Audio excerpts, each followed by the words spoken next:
Om Shanti Shanti Shanti. Om Sthavakaya cha dharmasya sarvadharma swarupine. Sthavakaya cha dharmasya sarvadharma swarupine. Avatara varishtaya Ramakrishna te namah.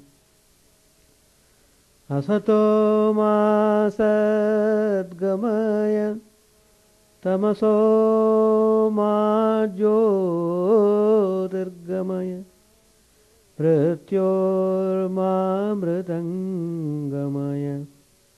Om Shanti Shanti Shanti. Let us offer our salutations to Sri Ramakrishna, the embodiment of all religions, the Supreme God incarnate who came to establish universal religion. Let us pray to Him to lead us from the unreal to the real, to lead us from the darkness of ignorance to the light of knowledge, to lead us from death to immortality. Today's subject I have chosen from the Gospel, Forewarning, words of wisdom. All the saints and sages have given clear warning about the way how we should conduct ourselves in this human birth. Because we don't pay serious attention to these most valuable words of wisdom, we land up in some kind of suffering, unbearable suffering in life. There's a famous verse in the Kathopanishad, a very good Upanishad among the 10, which Swami Vivekananda used to say everybody should read Kathopanishad. It has got very significant teachings, and it gives forewarning to the people living in this world. Nachiketas, a young, energetic brahmacharin, he is asking Yama, the god of death, Shobhava martyasya Vedanta tat sarvendriyanam jarayanti tejaha api sarvam jivitam alpameva tavaivavaha stavandritya gite. O god of death, these pleasures which you are offering to me endure only till tomorrow. Moreover, they exhaust the vigor of the senses. Even the longest life is short indeed. So, why do you offer all these things to me? O God, please keep your horses, dances and songs for yourself. Most beautiful message is conveyed through this verse. It is these pleasures that destroy the human qualities. It is these pleasures that keep the beings always in bondage. So one cannot get rid of suffering as long as one is clinging to these pleasures of the world.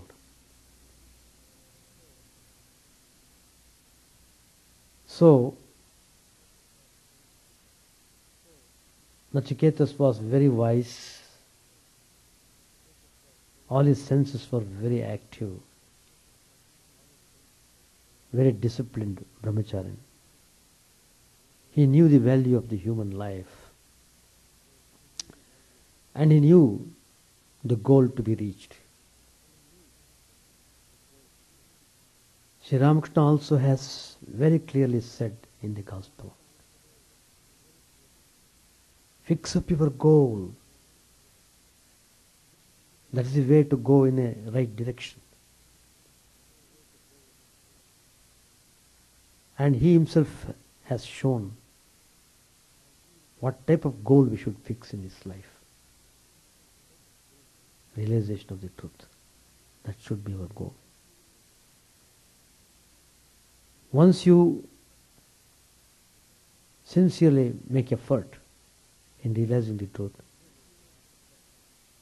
then automatically you enjoy supreme peace and bliss.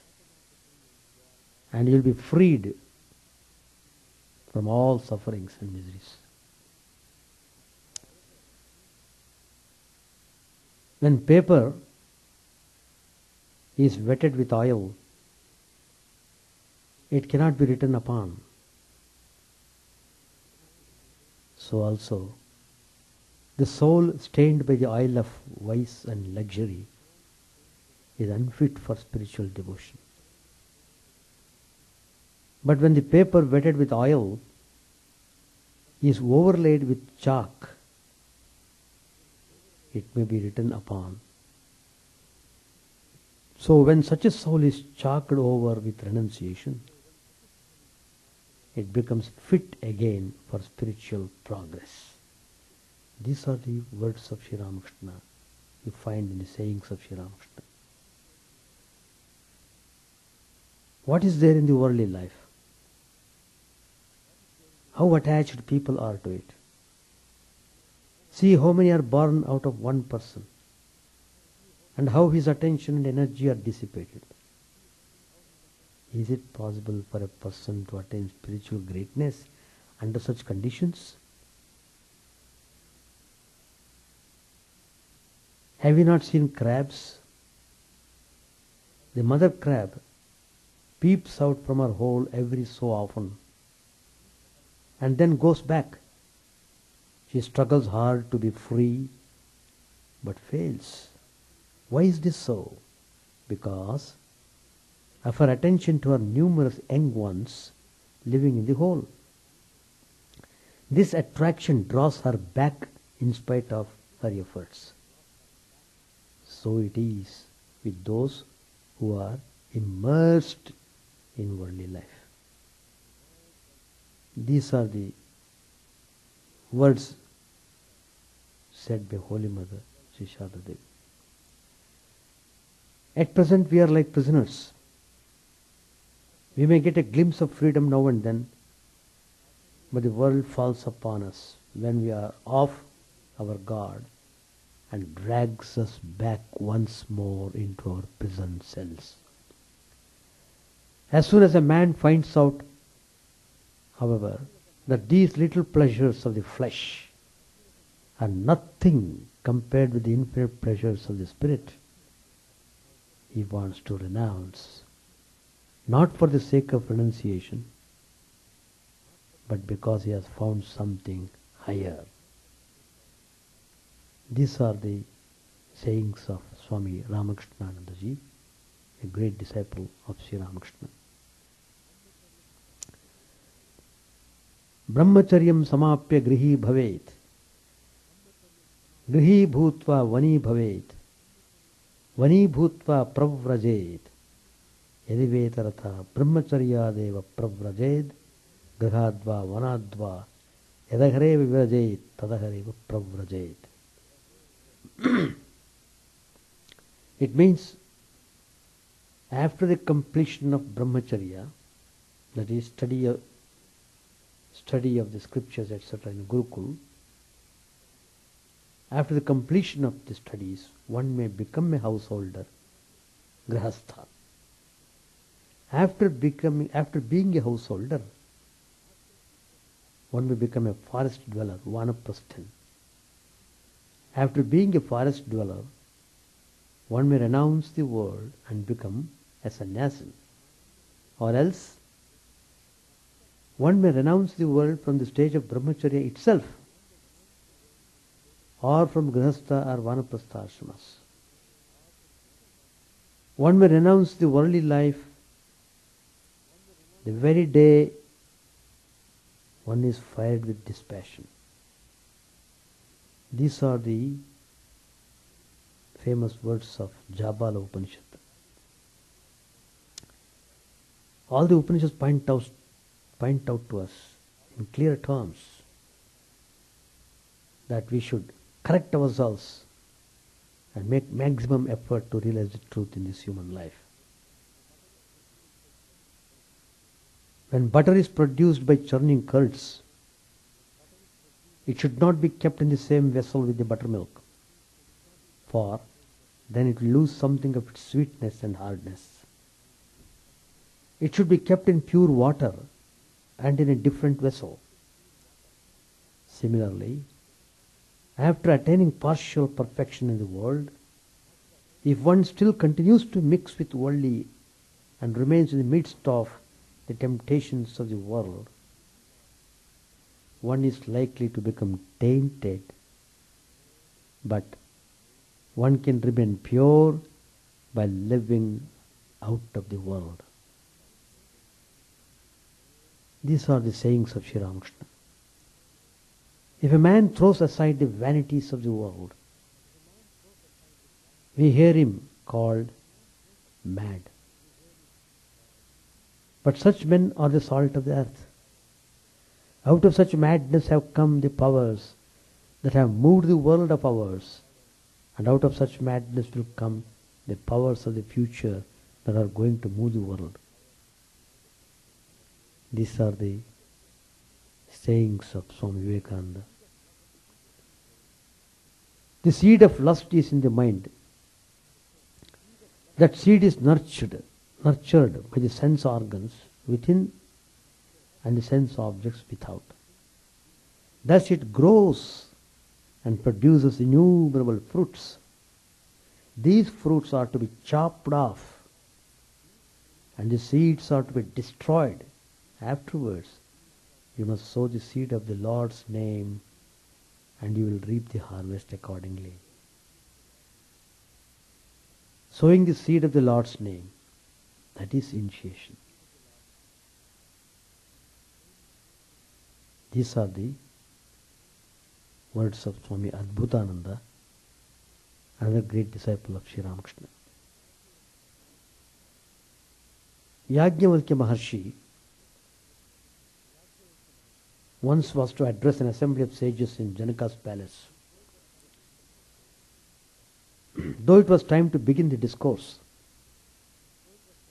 Yajnavalkya Maharshi waited for Janaka's arrival. The audience whispered among themselves about Yajnavalkya's trying to curry favor with the king.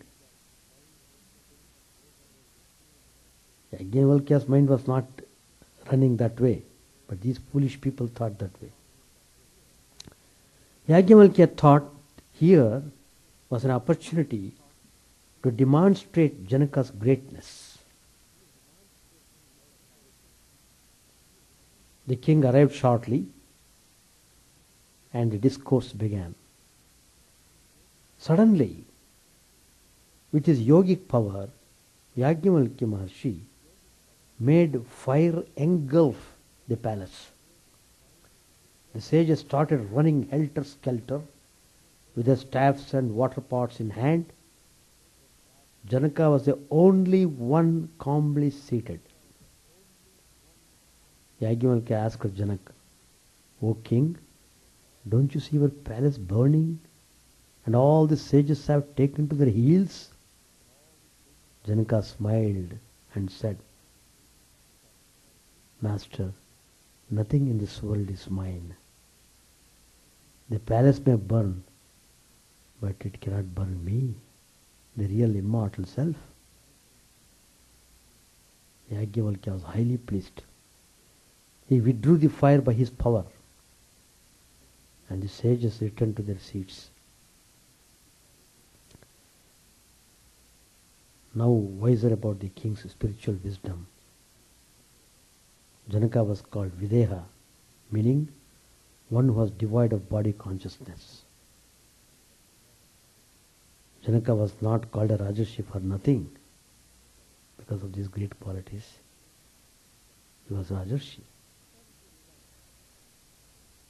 According to Vedanta, the spirit alone is the ultimate reality. The differences we see around us are due to our distorted vision. Just as during twilight we see a snake in a rope, even so, because of ignorance of our real nature, we see differences in the world, which is in reality nothing but Brahman. The spirit alone is the abiding reality. The apparent differences are based on names and forms.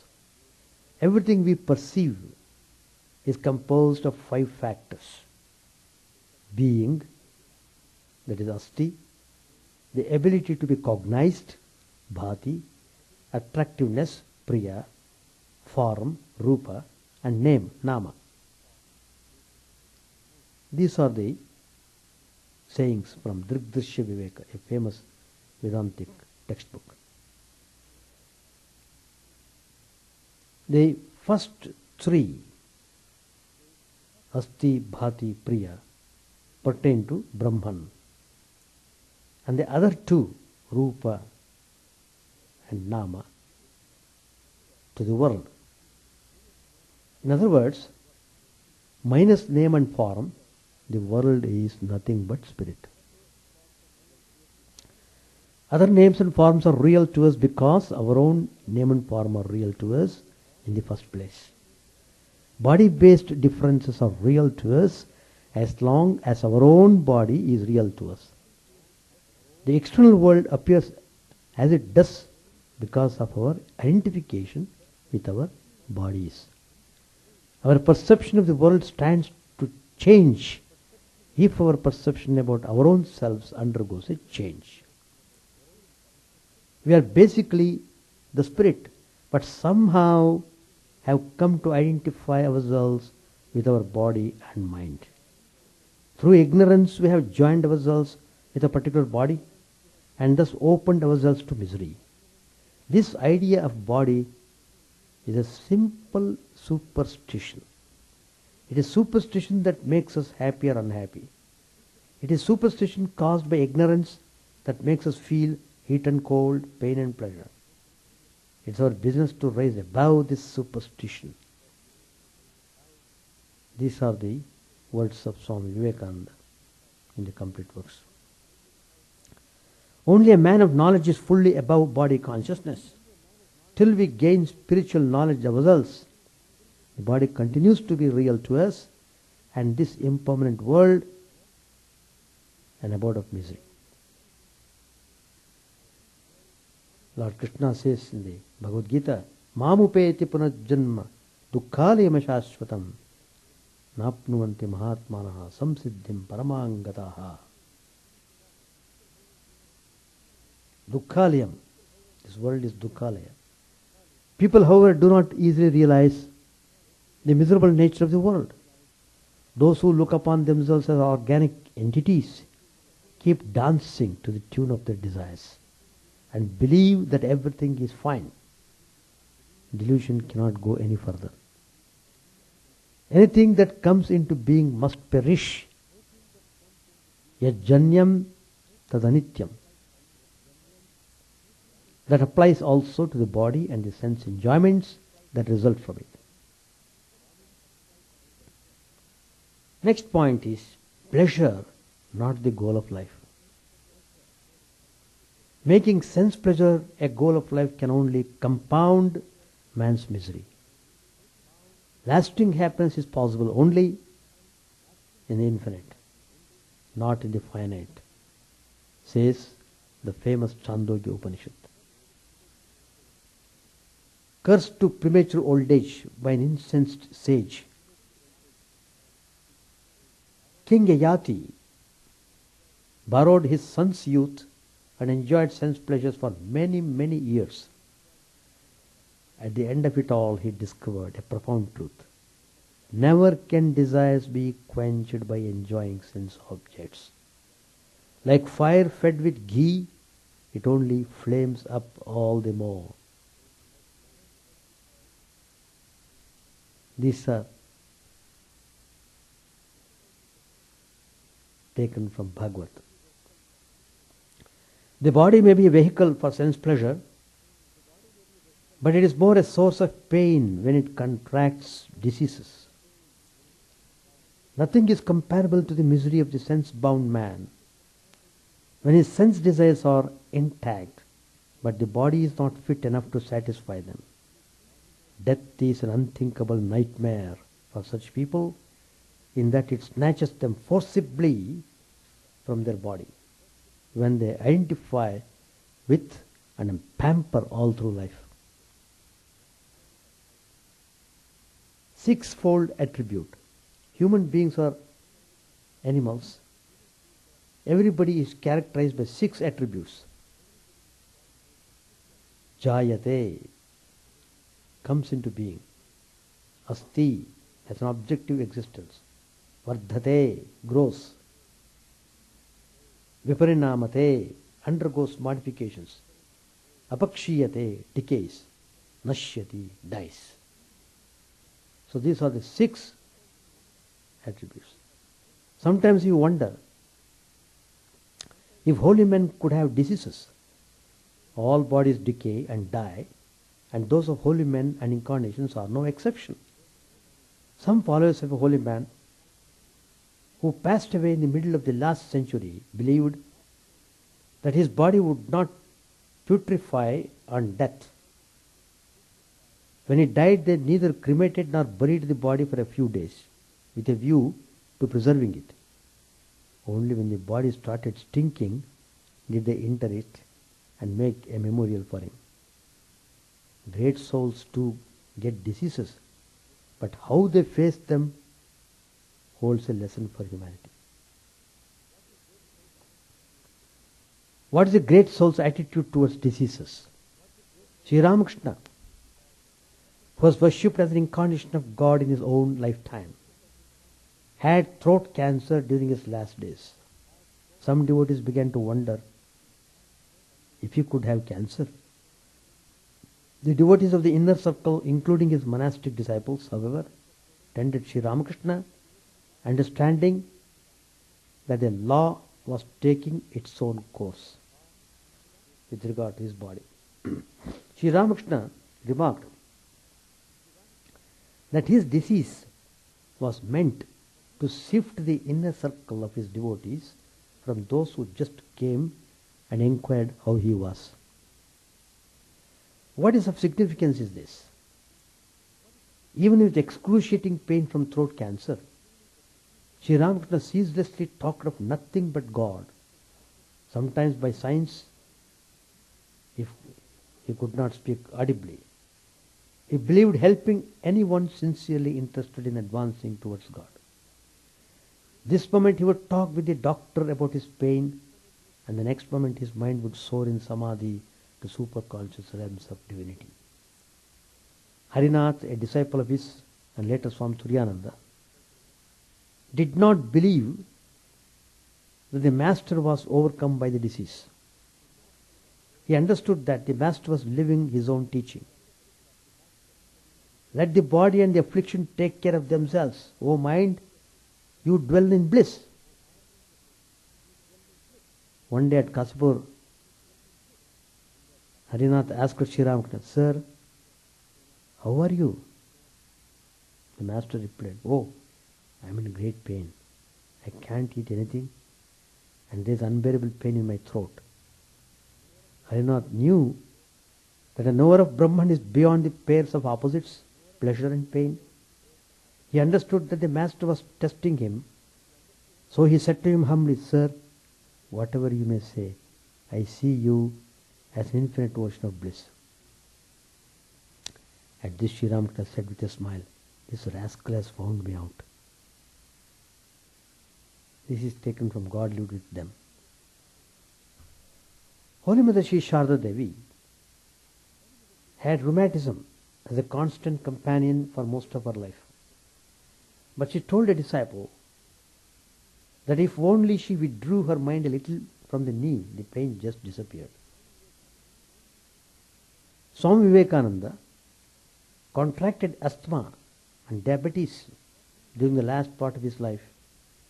In his own words, Swamiji said, I had such a spell of asthma that I felt like dying.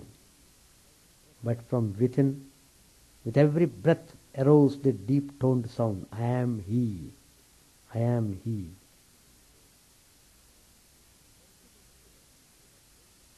Resting on the pillow, I was waiting for the vital breath to depart, and observing all the time that from within was being heard the sound of I am He,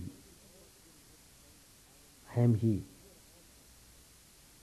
I could hear all along, the Brahman, the one without a second, alone exists. Nothing manifold exists in the world. Swamiji says in the complete works. Sri Ramakrishna remarked that diseases are the tax the soul has to pay for dwelling in the body. Generally, diseases are believed to be the result of one's karma. But with God-centered souls like Sri Ramakrishna, they are believed to be the result of their taking upon themselves the sin of others. Parenthetically, we mention here the purifying effect the contemplation of these holy forms can have on us. Our mind cannot but think of the pure and strong mind that animated those external forms and get purified in the process. So the ideal before us is the next point. For the sense-bound, the body may be just an instrument of sense enjoyment. But for the discriminating, it is a vehicle for getting rid of worldliness and realizing our true divine nature with the help of spiritual disciplines. The body is primarily an instrument for the practice of dharma. As the saying goes, Shariramadhyam Kalu Dharma Sadhanam. Thus the body deserves to be taken care of even as a vehicle is properly maintained to serve its purpose. The Kathopanishad again compares the human body to a chariot in which dwells the individual soul. Proper nutrition and regular exercise help the body remain fit for spiritual practice, whatever be our path, karma yoga, jnana yoga, raja yoga or bhakti yoga. A spiritual aspirant takes care of his body and undergoes treatment for his ailments so that his body continues to be a fit instrument for spiritual practice and service to others, rather than being a burden to anyone. Sri Ramakrishna and Swamiji stressed the essentials of religion rather than its non-essentials or secondary details, which are useful only as means to the realization of the divinity inherent in man. A true devotee of Sri Ramakrishna will not pray as much to be rid of diseases as to get strength to suffer them. His ideal will be to keep his mind in bliss even if the body is subject to afflictions and pain. Sri Ramana Maharshi, the 20th century saint of Tiruvannamalai, who revived the Vichara Marga, the path of self-inquiry, was afflicted with cancer in his arm. A man of realization that he was, he underwent surgery at the instance of devotees, but without anesthesia. Swami Chidananda not only found the truth about his master, but also demonstrated by his sterling life the mind could indeed be detached from the body by practice and training. In his later days, Swami Chidananda underwent surgery for a carbuncle on his back without anesthesia. An important teaching that recurs in Swami Chidananda's letters is based on the Master's maxim, let the body and the affliction take care of themselves. O my mind, you dwell in bliss. He encouraged spiritual aspirants to be regular in their practice even if the body was ill.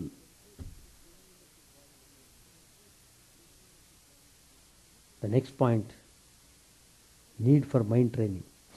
The connection between the body and the mind is so subtle that they have strong mutual influence on each other. According to Vedanta, We are primarily souls, but have put on a subtle body and a gross body. That we have a subtle body is evident from our dreams. Then we are able to perceive through our five senses, even when the body and external senses are inactive. The subtle body is composed of our mind, buddhi, prana, and subtle sense organs. In deep sleep, we are detached from the subtle body also and remain one with ignorance covering the Atman.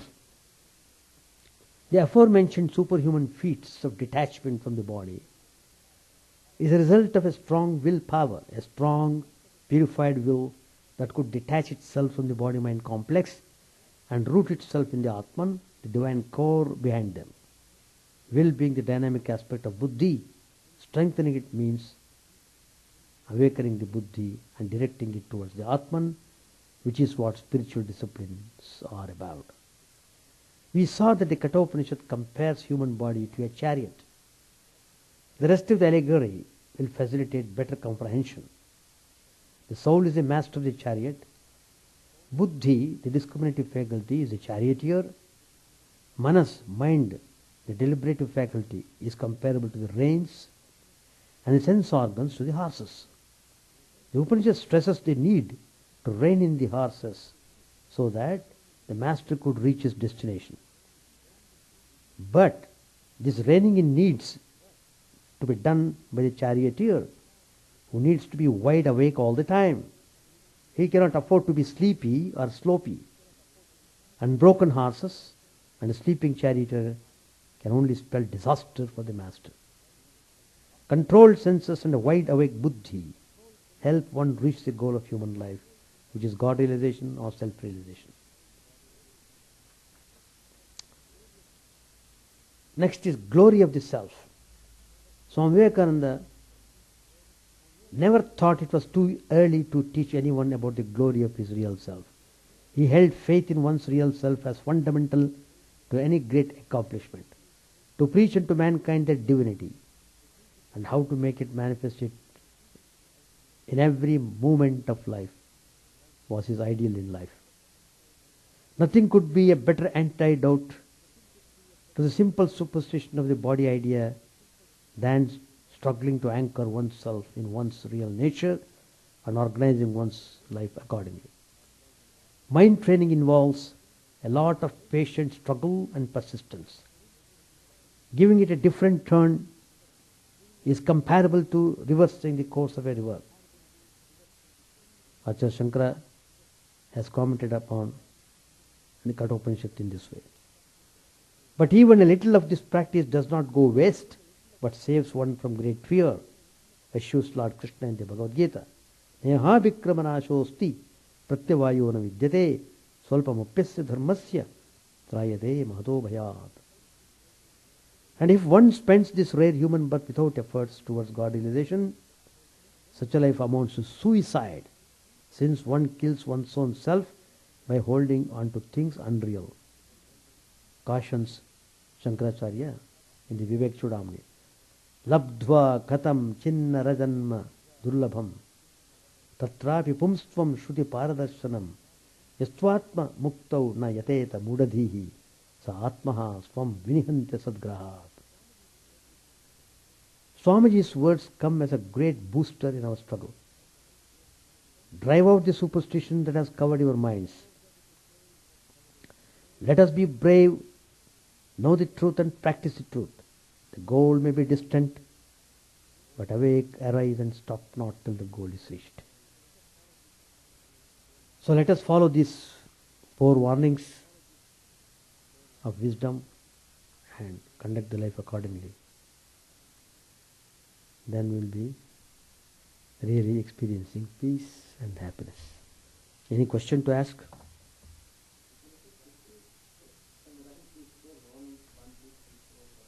What is that? Well, I have told in different titles. Yeah, so there are so many titles are there. One is detachment and reality behind names and forms, body and pain, pleasure not the goal of life, the sixfold attribute, great soul's attitude towards diseases, and the ideal before us, need for mind training, the glory of the self. Was the last. Page 922. 923. The master resumed his seat. Mishra was describing his worldly life to the devotees. He told them how his two brothers were killed when the canopy came down at the time of marriage. Sri Ramakrishna asked the devotees to take care of Mishra. Dr. Sarkar arrived. At the sight of him, Sri Ramakrishna went into samadhi. When his ecstasy abated a little, he said, first the bliss of divine inebriation, and then the bliss of Sachidananda, the cause of the cause. Doctor said, yes, Master, I am not unconscious. The doctor realized that the master was inebriated with divine bliss. Therefore he said, no, you are quite conscious. Sri Ramakrishna smiled and said, I drink no ordinary wine, but wine of everlasting bliss, as I repeat my mother's Kali's name. It so intoxicates my mind that people take me to be drunk. First my Guru gives molasses for the making of the wine. My longing is the ferment to transform it. Knowledge, the maker of the wine, prepares it for me then, and when it is done, my mind imbibes it from the bottle of the mantra. Taking the mother's name to make it pure, drink of this wine, says Ram Prasad, and the four fruits of life are yours. As the doctor listened to the words, he too became almost ecstatic. Sri Ramakrishna again went into a deep spiritual mood and placed his foot on the doctor's lap. A few minutes later, he became conscious of the outer world and withdrew his foot. He said to the doctor, oh, what a splendid thing you said the other day. We lie in the lap of God. To whom shall we speak about our illness, if not to him? If I must pray, I shall certainly pray to him. As Sri Ramakrishna said these words, his eyes filled with tears. Again he went into ecstasy and said to the doctor, you are very pure, otherwise I could not have put my foot on your lap. Continuing, he said, he alone has peace who has tasted the bliss of Rama. What is this world? What is there in it? What is there in money, wealth, honor, or creature comforts? O mind, know Rama, whom else should you know? The devotees were worried to see the master's repeated ecstasies in this state of ill health. He said, I shall be quiet if someone sings that song, the wine of heavenly bliss. Narendra was sent for him. Narendra was sent for from another room. He sang in his sweet voice, be drunk, O mind, be drunk with the wine of heavenly bliss. Roll on the ground and weep, chanting Hari's sweet name. Fill the arching heavens with your deep lion roar, singing Hari's sweet name. With both your arms upraised, dance in the name of Hari and give his name to all. Swim day and night in the sea of the bliss of Hari's love. Slay desire with his name, and blessed be your life. Master, and that one upon the sea of blissful awareness. Then Narendra sings that song. We shall stop here. Chant the name of the Lord and his glory unceasingly, that the mirror of the heart may be wiped clean and quench that mighty forest fire worldly lust, raging furiously within. Own name stream down in moonlight on the lotus heart, opening its cup to knowledge of thyself. O self, drowned deep in the waves of his bliss, tasting his nectar at every step, bathing in his name that bath for weary souls. Various are thy names, O Lord. In each and every name thy power resides. No times are set, no rites are needful for chanting of thy name. So vast is thy mercy, how huge then is my wretchedness, who find in this empty life and heart no devotion to thy name. O my mind, be humbler than a blade of grass. Be patient and forbearing like a tree. Take no honor to thyself, give honor to all. Chant unceasingly the name of the Lord. O Lord and soul of the universe, mine is no prayer for wealth or retinue. The playthings of lust are the toys of fame. As many times as I may be reborn, grant me, O Lord, a steadfast love for thee. A drowning man in this world's fearful ocean is thy servant, O sweet one, and thy mercy consider him as dust beneath thy feet. Ah, how I long for the day when an instant's separation from thee, O Lord, will be as 1,000 years, when my heart burns away with its desire, and the world without thee is a heartless void. Prostrate at thy feet let me be, in unwavering devotion, neither imploring the embrace of thine arms, nor bewailing the joy of thy presence, though it tears my soul asunder. O thou, who stillest the hearts of thy devotees, do with me what thou wilt, for thou art my heart's beloved, thou and thou alone. O Lord, lead us from the unreal to the real, lead us from darkness to light, and lead us from death to immortality. May all be free from dangers. May all realize what is good. May all be actuated with noble thoughts. May all rejoice everywhere. May all be happy. May all be free from disease. May all realize what is good. May none be subject to misery. May the wicked become virtuous. May the virtuous reign in tranquility. May the tranquil be free from bonds. May the freed make others free. May good betide all people. May the sovereign righteously rule the earth. May all beings ever attain what is good. May the worlds be prosperous and happy. May the clouds pour in time. May the earth be blessed with crops. May all countries be freed from calamity. May holy men live without fear. May the Lord, the destroyer of sins, the presiding deity of sacred works, be satisfied. For he being pleased, the whole universe becomes pleased. He being satisfied, the whole universe feels satisfied.